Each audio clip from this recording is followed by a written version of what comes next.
কেটো না কো, কেটো না কো আমাকে, আমার অনেক কষ্ট হচ্ছে। কেটো না কো আমাকে, কেটো না। তুমি কথা বলছো কিভাবে? তুমি নিশ্চয়ই একটা জাদুকরি গাছ, তোমাকে এইভাবে ছেড়ে দেব না। তুমি নিশ্চয়ই আমাদের কোনো ক্ষতি করবে, তোমাকে তো আমি আজ কেটেই ফেলবো। না, আমার ছেলেটা তো এখন অনেক ছোট। আমি মারা গেলে কে আমার ছেলেকে দেখবে? আমার এত সহায় সম্পত্তি কে দেখবে? একবার মর না, তারপর দেখবি এই সহায় সম্পত্তি কার হয়। কি রে রামু, তুই এভাবে চুপ করে বসে আছিস কেন? না হুজুর, এমনি, আমি সামান্য চাকর, আমি কি বলতে পারি বলুন তো? রামু, এইভাবে কেন কথা বলছিস? আমি কি তোকে চাকর কোনোদিন ভাবি? তোকে তো আমি আমাদের পরিবারের একজন ভাবি। সেটা আপনি ঠিকই বলেছেন হুজুর।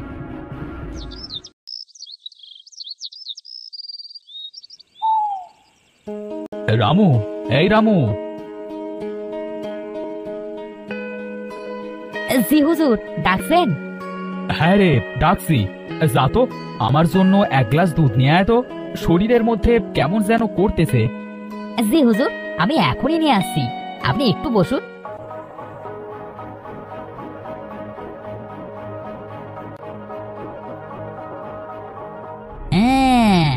সুযোগ পেয়েছি আজ। আজই ওই মোড়লকে শেষ করে ওর সব সম্পত্তির মালিক হব আমি।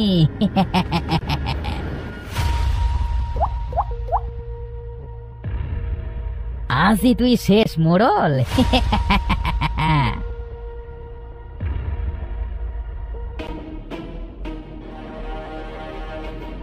হুজুর, এই নিন আপনার দুধ, খেয়ে নিন, দেখবেন আপনার শরীর ভালো হয়ে যাবে। হ্যাঁ হ্যাঁ, দে দে, খাই।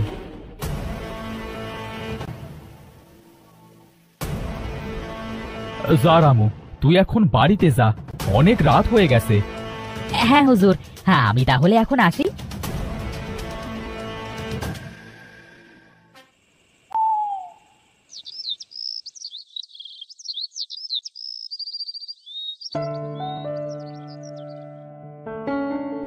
কি গো শুনছো? আজ তো বেলা হয়ে গেল, আর তুমি এখনো শুয়ে আছো? কি গো, ওঠো। ও গো, কে কোথায় আসো গো? এইদিকে আসো। কি হয়েছে গো গিন্নিমা? হ্যাঁ, তোমাদের মোড়ল মশাই আর বেঁচে নেই। যাক, তাহলে আমার ওষুধ কাজ দিয়েছে। এবার এই সম্পত্তির মালিক হব আমি।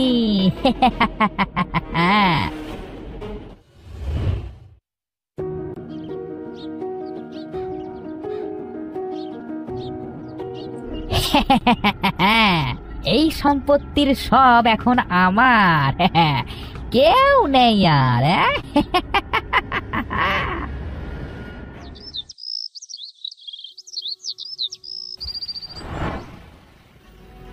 বীর, বাবা বীর, কোথায় তুই?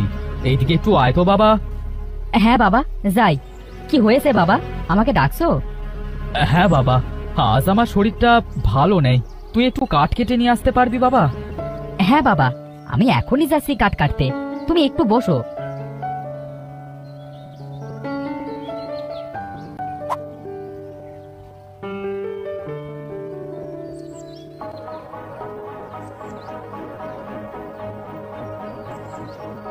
বাবাকে তো বললাম আমি কাঠ কেটে আনবো, কিন্তু কোন গাছটা কাটি? ওই তো, ওই গাছটা দেখতে অনেক সুন্দর, যাই ওই গাছটাই কেটে নিয়ে যাই। কেটো না কো, কেটো না কো আমাকে, আমার অনেক কষ্ট হচ্ছে। কেটো না কো আমাকে, কেটো না। তুমি কথা বলছো কিভাবে? তুমি নিশ্চয়ই একটা জাদুকরি গাছ, তোমাকে এইভাবে ছেড়ে দেব না। তুমি নিশ্চয়ই আমাদের কোনো ক্ষতি করবে, তোমাকে তো আমি আজ কেটেই ফেলবো। না না, আমি কোনো জাদুকরি গাছ না, আমি সত্য বলা গাছ। আমি কারোর কোনো ক্ষতি করি না। সত্য বলা গাছ? হ্যাঁ, আমি সত্য বলা গাছ, আর আমি তোমার সত্যটাও জানি। আমার সত্য? কি বলছো তুমি? আমার আবার কি সত্য থাকবে? আমি একটা সাধারণ কাঠুরিয়ার ছেলে, আমার আবার কি সত্য থাকবে? না না, তুমি এই কাঠুরিয়ার ছেলে নও, তোমার বাবা এই কাঠুরিয়া নয়। কি যাতা বলছো তুমি? তাহলে আমি কার ছেলে বলো আমাকে তুমি? হ্যাঁ গো ছেলে, আমি সত্যি বলছি, তোমার বাবা দেবপুর গ্রামের মোড়ল ছিল, তুমি তারই ছেলে। আমি যদি সত্যি সত্যি মোড়লের ছেলে হই তাহলে আমি এখানে কি করে এলাম? শোনো তাহলে, তোমার বাবার একটা চাকর ছিল, সেই চাকর ছিল অনেক লোভী একজন মানুষ। সে সম্পত্তির লোভে তোমার বাবাকে মেরে তোমাকে এই জঙ্গলে ফেলে রেখে যায়। তখন এই কাঠুরিয়া তোমাকে দেখে তার বাড়িতে নিয়ে যায়। তুমি যদি সত্যি বলো তাহলে আমি ওই গ্রামে যাব। তাহলে আমি এখন আসি।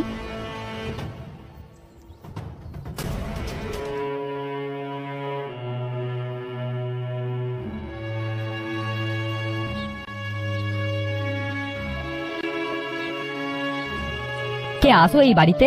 আমাকে একটু জল দেবে গো? কে বাবা তুমি? তোমাকে তো আগে এই গ্রামে দেখিনি। আমাকে আপনি চিনবেন না, আমি ওই পাশের জঙ্গল থেকে এসেছি। আমাকে একটু জল দেবেন, অনেক পিপাসা পেয়েছে।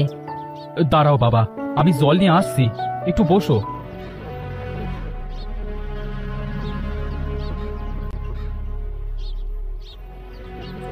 বাবা, এই নাও জল।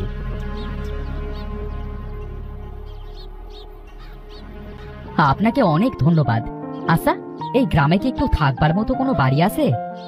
হ্যাঁ বাবা আছে, তুমি ওই আমাদের মোড়লের বাড়িতে যাও, ওখানে গেলে তুমি থাকতে পারবে।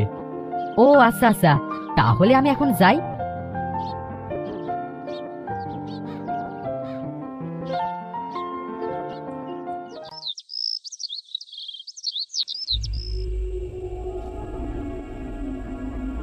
এই, কে তুই? কি চাস এখানে? আমার একটা থাকবার জায়গা চাই, আমি অনেক দূর থেকে এসেছি। আজকে রাতটা আমাকে এই বাড়িতে একটু থাকতে দেবেন? এই বাড়ি আমার, এখানে কোনো থাকা টাকা হবে না। যাও যাও, এখান থেকে চলে যাও। আমি আপনাকে 10,000 টাকা দেব। বাহ বাহ বাহ, ভালোই হবে। 10,000 টাকা? কি হলো, আমাকে থাকতে দেবেন না? আমি আপনাকে এখনই টাকাটা দিয়ে দেব। এই নিন টাকা। হ্যাঁ হ্যাঁ, কেন নয়, এসো এসো, ঘরের ভিতরে এসো, তুমি তো আমার অতিথি।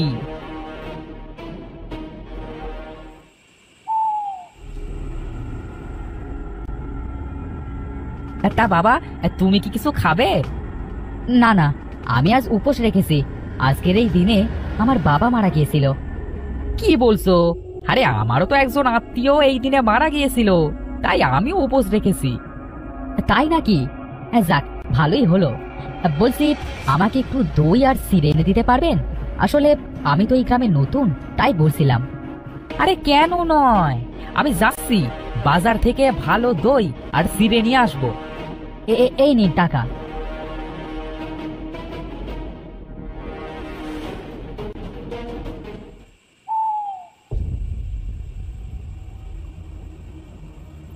এই এই দরজা খোল, দরজা খোল বলছি। কি হলো, দরজা খোল।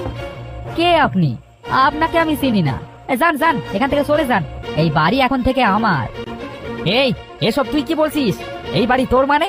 দরজা খোল, দরজা খোল, ভালো ভালো বলছি, দরজা খুলে দে, না হলে কিন্তু। না হলে কি করবেন?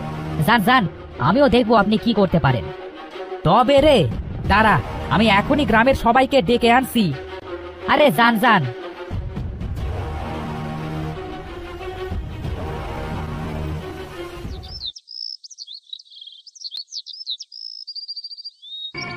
কি হয়েছে রে রামু, আমাদের সবাইকে ডাকছিস কেন? এই লোকটা কাল আমার বাড়িতে রাতটা থাকবার জন্য এসেছে, আর আমিও একটু বাজারে গিয়েছিলাম। বাজার থেকে আসবার পর দেখি এই লোকটা ঘরে দরজা লাগিয়ে বসে আছে, বলছে এই বাড়ি নাকি ওর। আচ্ছা দাদা, আপনারাই বলেন তো, এই বাড়িটা আমার না?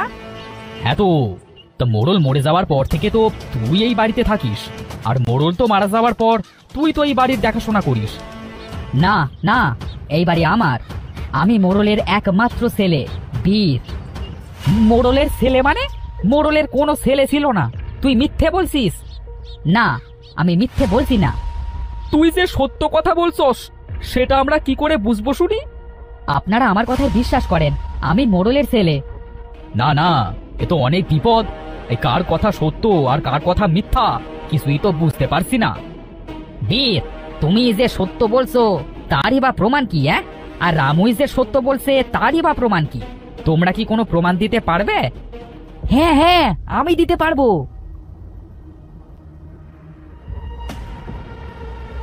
এই নিন, এই বাড়ির দলিল। মোড়ল মশাই মরার আগে আমাকে সব সম্পত্তি দিয়ে গেছে। আরে হ্যাঁ, তো তাই তো দেখছি, কিন্তু এইবার তুমি কোনো প্রমাণ দেখাও দেখি। আমার কাছে তো তেমন কোনো প্রমাণ নেই। দেখেছো দাদা, দেখেছো, এই লোকটা মিথ্যা বলছে। আমি মিথ্যা বলছি না, আপনারা সবাই আমার সাথে আসুন, আমি সব প্রমাণ করে দেব।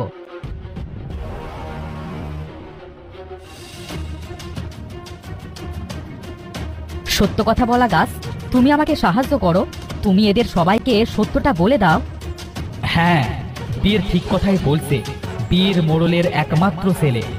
ওই রামু মোড়লের সব সম্পত্তি লোভে মোড়লকে দুধে বিষ মিশিয়ে মেরে ফেলে, আর এই ছোট্ট বীরকে জঙ্গলে ফেলে রেখে যায়।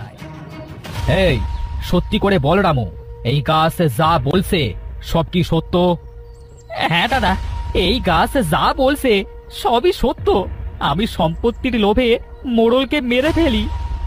মোড়লকে মারবার অপরাধের শাস্তি তো তোকে পেতেই হবে। এই, মার মার, রামুকে মার, মেরে এই গ্রাম থেকে বের করে দে। হ্যাঁ হ্যাঁ, মার মার বেটাকে, মার মার। আমার ভুল হয়ে গেছে, আমাকে ক্ষমা করে দিন বাবু। আমার ভুল হয়ে গেছে, ভুল হয়ে গেছে আমার। না না, আপনারা কেউ ওকে মারবেন না। আমি রামুকে মাফ করে দিয়েছি। রামু তো আমার বাবারই মতো। বাবার মৃত্যুর পর থেকে তো এই রামুই আমাদের বাড়ি দেখাশোনা করেছে। আপনি অনেক ভালো লোক, একেবারে মোড়ল মশাইয়ের মতো ভালো মানুষ। আজ থেকে আমি আর রামু দুজনে একসাথেই থাকবো।